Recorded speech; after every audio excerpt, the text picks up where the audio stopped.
تو ہمارے یہاں تو یہ چلن ہے کہ اجازت لیے بغیر ہی ترجمہ کیا جائے.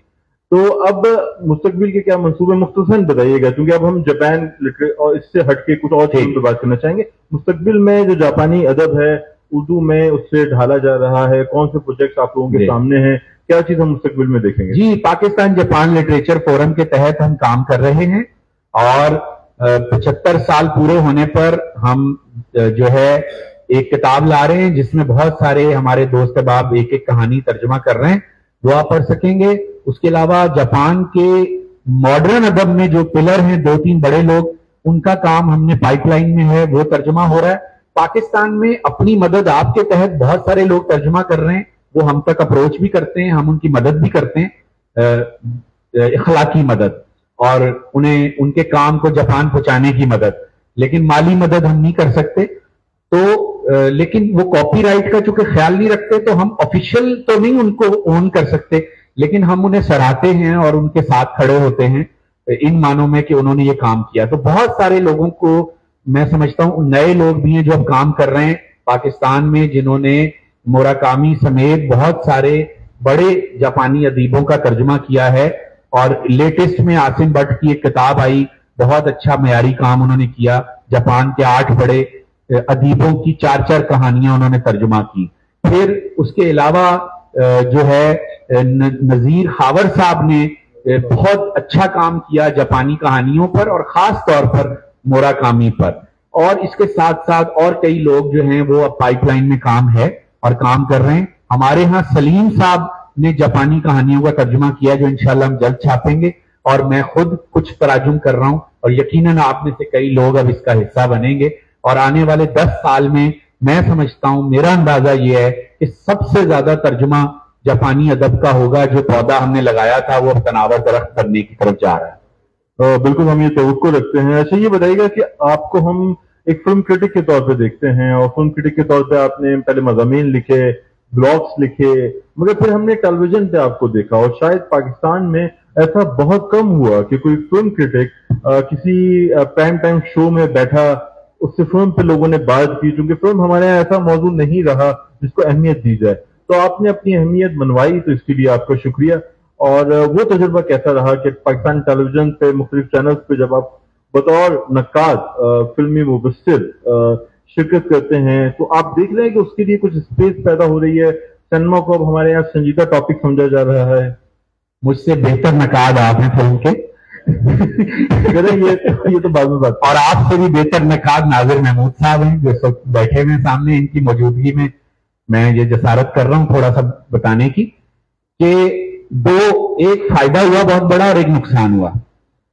فائدہ تو یہ ہوا کہ میں وہ فلم کا صحافی جسے کوئی لفٹ نہیں کرا رہا تھا, اور خاص طور پہ اردو اخبار کا صحافی, اور اردو اخبار میں فلمی صفحے کو سنجیدہ ہی نہیں سمجھا جاتا, ایسے ہی نظر مار لیتے تھے کہ ہاں اچھا فلمی صفحہ بھی ہے, جیسے کالم پڑھے جا رہے تھے یا اور چیزیں ہو رہی تھی.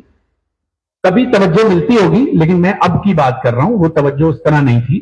تو مجھے برا لگتا تھا, میں فلم پہ لکھ رہا تھا تو میں نے اس کو کوشش کی ادب کے ساتھ جوڑ کے پیش کرنے کی, اور وہ تجربہ اچھا رہا.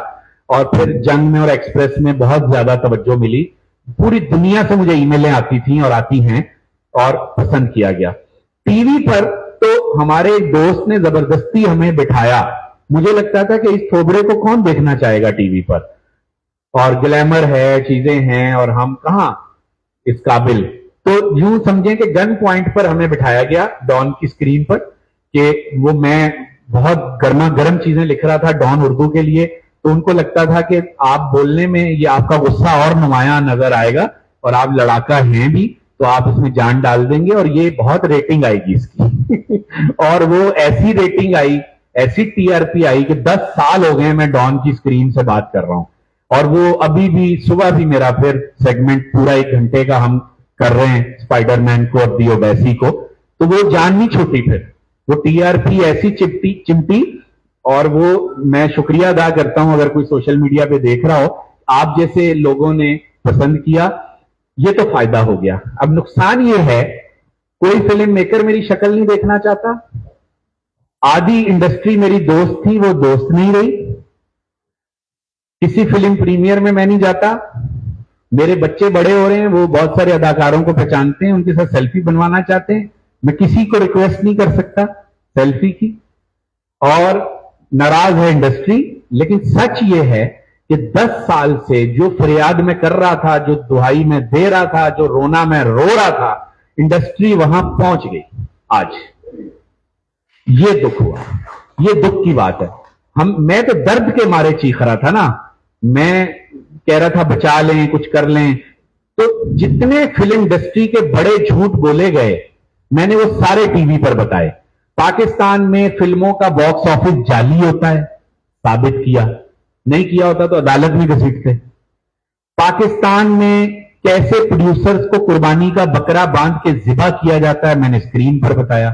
ابھی بھی ایک آدمی ہے, 10 فلاپ فلمیں اس نے بنائی ہیں, کوئی فلم اس کی ہٹ نہیں ہے. دھرندر آئی تو اس نے میرا لیاری کے نام سے اس کا جواب دے دیا. 11ویں فلم میں اس نے ایک اور پروڈیوسر کاٹ دیا, اور پھر اس نے میرے خلاف ہرزہ سرائی بھی کی. کرتا رہے. یہی تو اعزاز ہے. سچ بولے, عدالت میں آئے نا, ثابت کرے. پھر اور بہت سارے نقصانات ہوئے, محفل تلخ ہو جائے گی. تو یہ نقصانات ہوئے. نہیں, لیکن یہ کہ جس آدمی نے آپ کو گن پوائنٹ پہ بٹھایا اس کا شکریہ, اس نے اچھا کام کیا. اس کا نام عمر خطاب ہے, ہمارا دوست ہے, جرنلسٹ ہے فلم کا. عمر خطاب کے کہنے پر میں اسکرین پہ آگے بیٹھا. Good thing. تو یہ مجھے بتائیے کہ کیا فیوچر میں کوئی ایسا پروجیکٹ ہم آپ کی طرف سے دیکھیں گے کہ جو جاپانیز فلم ہے اس پہ بھی, تو جب آپ کا سینما موضوع ہے اور جاپان موضوع ہے, تو جاپانی فلموں سے متعلق بھی کچھ مضامین آپ نے لکھے ہوں گے, انہیں کتابی شکل دینے کا ارادہ ہے. یہ میری طرف سے آخری سوال ہے, پھر ہم سیشن جو ہے اوپن کریں گے, کوشچنس لیں گے. تو اس وقت ہمیں ایک مائک کی ضرورت اگر پڑے گی تو یہی مائک ہے. چلیں. اچھا, اب ایسا ہے کہ ایک تو ہم نے سلسلہ کونسل خانے نے شروع کیا اور ایمبیسی نے بھی, ہم نے کچھ سالوں سے جاپنیز فلم فیسٹیول شروع کر رکھا ہے. آپ سب اس میں شریک ہو سکتے ہیں. ہر سال ہم جاپنیز فلم فیسٹیول کرتے ہیں, اور اس کو ڈائریکٹلی میں دیکھتا ہوں, اس کی فلموں پر بات ہوتی ہے, میں چوز کرتا ہوں چیزیں. ہم نے سینما پر کتابیں منگوانا شروع کی ہیں جو جاپنیز کانسولیٹ کی لائبریری میں آ رہی ہیں, آپ وہ پڑھ سکتے ہیں. تو اس سے ریلیٹڈ ہم چیزیں کر رہے ہیں سٹیپ بائی سٹیپ. آگے ہمارا سٹیپ, میرا ڈریم ہے کہ جاپنیز فلمیں ڈب ہو کے پاکستان میں نمائش کے لیے پیش ہوں. تو گینجی کی طرح کبھی نہ کبھی یہ خواب ضرور پورا ہوگا. اس میں ٹیکنیکل رکاوٹیں بہت ہیں. جاپنیز فلموں کے رائٹس لینا, ان کو یہاں ریلیز کرنا, پھر جاپنیز گورنمنٹ کی یہاں پرمیشن, تو اس پر کام چل رہا ہے. کبھی نہ کبھی ہم یہ کر لیں گے. اس کے علاوہ پاکستان کی فلمیں بھی جاپان میں دکھائی جاتی ہیں, وہاں کی یونیورسٹیز میں جہاں اردو پڑھائی جاتی ہے, تو ہماری فلمیں بھی وہاں انٹروڈیوس ہو رہی ہیں. جب میں موجود تھا تو خدا کے لیے وہاں دکھائی گئی تھی, جب میں پہلی یا دوسری بار گیا تھا. تو دونوں طرف جاپانیوں کی نظر ہے فلموں پر بھی, اور ہم دھیرے دھیرے اس طرف آئیں گے کہ ہم جاپانی فلموں کو ڈب کر کے دکھا سکیں. بلکہ ایک بڑی سنجیدہ کوشش ہم نے جیو کے ساتھ کی تھی کہ ہم جاپنیز ویب سیریز دکھا سکیں, اور آلموسٹ کانٹریکٹ پورا بھی ہو گیا تھا. آصف رضا میر کے ساتھ ہم نے بہت محنت کی تھی اس پروجیکٹ کو مکمل کرنے میں, سفارت خانے کے ساتھ مل کے, لیکن پھر کسی وجہ سے وہ نہ ہو سکا. تو اب دوبارہ کوشش کریں گے, اور یقیناً ہم مستقبل میں امید رکھتے ہیں کہ آپ لوگوں کے وسیلے جاپنیز سینما اور آرٹ ہم تک مزید پہنچے. اب ہم چاہیں گے کہ آپ دوست کچھ سوال کریں, اور جو بھی سوال کرنا چاہتے ہیں وہ ضرور اپنا سوال ہمارے سامنے رکھے. سوال کریں, کمنٹ نہ کریں پلیز, وہ پھر سیشن لمبا ہو جائے گا. تنویر صاحبہ والی بات میں نے کر دی. ان کو کوئی اعتراض نہیں, لیکن مجھے ہے. اس سے بات گنجلک ہو جائے گی. ہم کبھی کانورسیشن سیشن رکھ سکتے ہیں جس میں ہم ڈسکشن کریں, لیکن ابھی سوال آئے گا تو بات کلیئرٹی کے ساتھ ہوگی. السلام علیکم. سب سے پہلے تو خرم سہیل اور اقبال خوشی صاحب, آپ کو بہت مبارکباد کہ بڑا اچھا سیشن. اور میں یہ ریکویسٹ کروں گا کہ ابھی کل ہی میں نے 6 تاریخ کو تھیٹر ایکٹنگ ورک شاپ کیا جہاں بچے آ گئے جنہوں نے مجھے بڑا حیران کیا. تو ہمارے جو ینگسٹرز ہیں ان میں بڑی ایک تڑپ ہے تھیٹر کے لیے. تو میں چاہوں گا کہ گینجی کی کہانی کو آپ تھیٹر میں کنورٹ کروائیں, اور اس سے جلدی یہ ریلیٹ ہو جائے گی. جیسے یہ بڑے بچوں کا سیشن ہے نا, کاش کے چھوٹے بچوں کا سیشن بھی ہو تو آپ کو بہت اچھا رسپانس ملے گا. بالکل ٹھیک, بہت شکریہ سر. جی. اس کا جواب میں دے دوں, گینجی کی کہانی تھیٹر میں ہونے جائے گی. اس کی وجہ یہ ہے کہ جو ابھی تھیٹر گروپ اس سال بھی آ رہا ہے سپٹمبر میں ورلڈ فیسٹیول میں, آرٹس کاؤنسل میں, تو انہوں نے جب یہ کتاب دیکھی تو انہوں نے کہا کہ آپ اس کو لازمی اردو میں. میں نے ان کو کہا کہ مجھے اتنا یاد ہے چونکہ میں نے 6 بار پڑھا ہے, تو مجھے یاد ہے انگلیوں پر یہ اسکرپٹ، تو اور میں اس کو تھیٹر کی شکل میں بھی بدل سکتا ہوں. تو انہوں نے کہا اس کو بدل دیں، ہم اس کو انگریزی میں تھیٹر کر دیں گے اور اردو میں آپ یہاں لوکلی کر لیجئے گا. تو اس کو، اور وہ ہر بار پوچھتے ہیں مجھ سے ہر 3-6 مہینے بعد کہ آپ نے کام شروع کیا کہ نہیں. تو یہ بھی ایک فریضہ میرے ذمے ہے، میں اس کو ضرور انجام دوں گا تھوڑے عرصے میں.